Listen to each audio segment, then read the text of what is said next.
Welcome to HortTube. My name is Jim Putnam, and in this video I'm going to be pruning back very hard some old established shrubs. 3 different types of shrubs, and I'm going to tell you the time of year that would have been best to do it, and then I'm going to break those rules because it's the middle of August now and it's not a great time to be doing what I'm doing. These are old established shrubs, so it's not going to ultimately hurt them at all, but it's not an ideal time to be doing it this late in the summer season because after I cut these plants back hard, they're going to try to leaf back out. I've got enough time between now and our first frost. They're going to try to leaf back out a little bit. That new growth is going to be tender. It's probably going to get damaged. I got a big project going on, and sometimes you just have to do this. The fact they've been in the ground for almost 20 years, they're going to be fine. They're going to survive this just fine. This is a dwarf Eupatorium holly right here, and they're about 3.5 feet tall now. There's 5 of them in this group, and probably 5 to 6 feet wide. And they've just gotten way too big for this space. This is an unbelievably fantastic plant. There is about a 40 to 50 foot oak tree growing above them. This oak was about the height of these when I planted it 20 years ago. These have competed like a champ next to it. They've never been watered. They're just absolutely fantastic industrial plants, but it's time to get them under control and tamed a little bit. These are just evergreen shrubs. They're not grown for a flower. And so we don't have to really worry about flowers on these, but like I say, we do, when we're cutting stuff back this hard, want to have time for them to leaf back out and then that foliage mature enough to withstand its first winter. So the ideal time to prune this evergreen shrub, like I'm about to prune it, would be in late winter through about maybe the 4th of July, mid-June probably being better than that even. That would have been the time to do this. Like I say, I'm doing this too late. It's going to get burned. Got to do it right now. I'm going to be using the gas head shears, and I've got some gloves and some goggles for that. Obviously I could use a manual pair of shears of some kind or even loppers or something like that, but this will make quick work of it and get it down to the size I want pretty quickly. I'm only going to do 1 of these on camera, and then I've got 2 other varieties of plants that have different sets of pruning rules.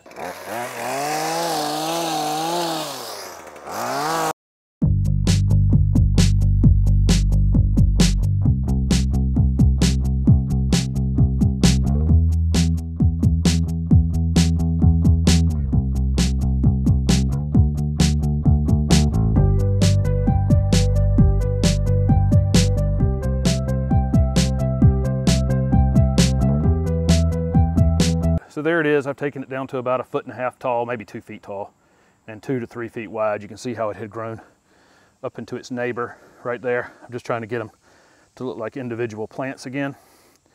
And again, like I say, wrong time of year. It's going to leaf out, going to get burned this fall. This thing's got plenty of reserved energy. It's been in here 20 years, so it will leaf back out in the spring, no problem. First of all, if you can see between these 2 pieces of wood right here, that's my nursery dog, Holly, spying. Always on the lookout for when we're going to get in the truck and go again. This is an Indian Hawthorn. Indian Hawthorns bloom on old wood, and I had made a recent video about this.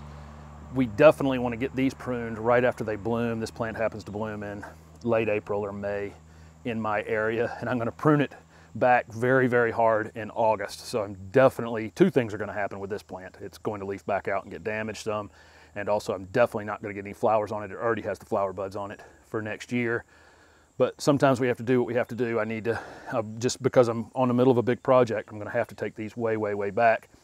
In the long run, it won't hurt them at all, and they kind of need to be rejuvenated. One thing with this Indian Hawthorn I know is where I've mulched over the years, it's actually rooted into the mulch, so it's a lot of separate plants as well that are going to have to be kind of broken out right around the bottom of the plant as I go.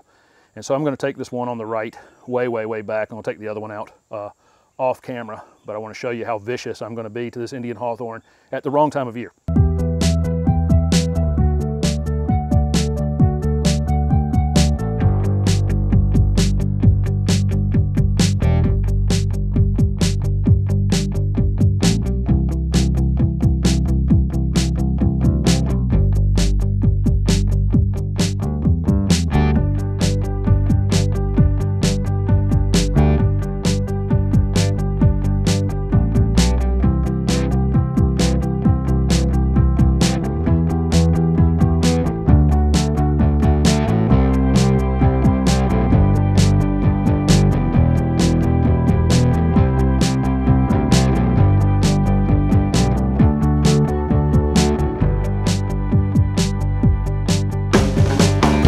So as I suspected, you saw me chopping pieces out around the base of this. It had actually rooted into the ground over time. As it got wider and wider, it was actually just colonizing this area. But I've got it pruned back. I've got a little bit of cleanup to do on it here or there. But like I say, it's not going to bloom next season, but I'll buy myself 3 or 4 more years before it gets that big again to keep it in this spot. Some people will probably be irritated with me on this one. This is a Crape Myrtle. It's been blooming over 2 months now, and it just has come back out and started blooming heavy again about the time I'm going to prune it. But I'm in the middle of a project, so it needs to be cut way down. This is a dwarf variety called Petite Plum. I did a video on it a few weeks back. Really fantastic variety. You can keep this variety around 4 feet. I have unfortunately let it get 7 or 8 feet now, and it's just not a good shrub for where it's sitting. I've got a sidewalk down below it, and it's pretty much you have to walk off the sidewalk to get around it now. So I'm going to take this thing about halfway down. That's really all I need to do on this. And then there might be some interior branching where there's just too many lower branches on it that need to come out as well. This is a plant that blooms on new growth. So it's blooming on growth that it put on since it leafed out this year. It did not have the buds on it when it went to sleep in the wintertime. So what I'm about to do would have probably been best done in the late winter or early spring. That's when you typically will prune these Crape Myrtles back hard, or any plant that blooms on new growth.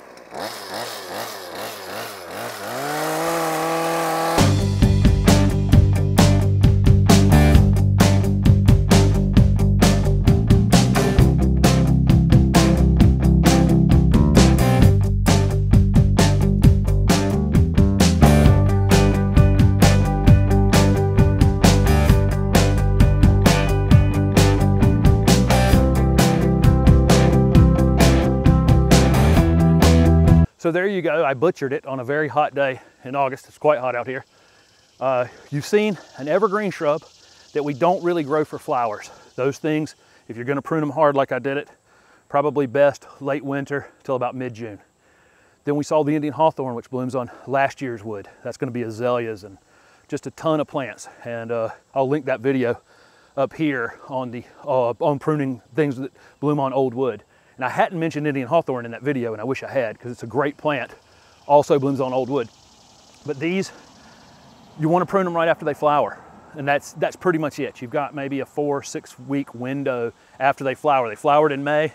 I should have had that done by mid-June. It definitely already had the buds on them. I definitely just cut them off. That's life. Like I say, these are established shrubs. They'll leaf back out. They'll recover from it.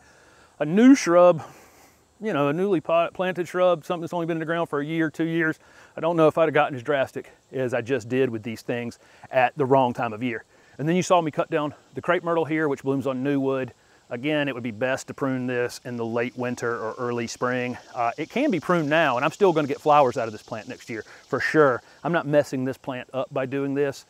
The only risk I'm taking by doing this in August is it's got enough time left where it's likely going to put on some growth. I'm probably going to have 6 inches of growth when the first frost comes, and it's just going to get absolutely hammered. This thing's going to think it's spring. It's going to be putting on growth, and it's going to get hammered. No big deal. Like I say, established shrub. It's not going to hurt it in the long run. But it would be best to do what I just did in February if you needed to get one of these under control, a Crape Myrtle or Hydrangea paniculata, the tree hydrangeas, anything that blooms on this year's wood. So anyway, thank you for watching my video, and if it was helpful, please hit the like button and subscribe to my channel for future videos. Also comment below with any questions you have about pruning.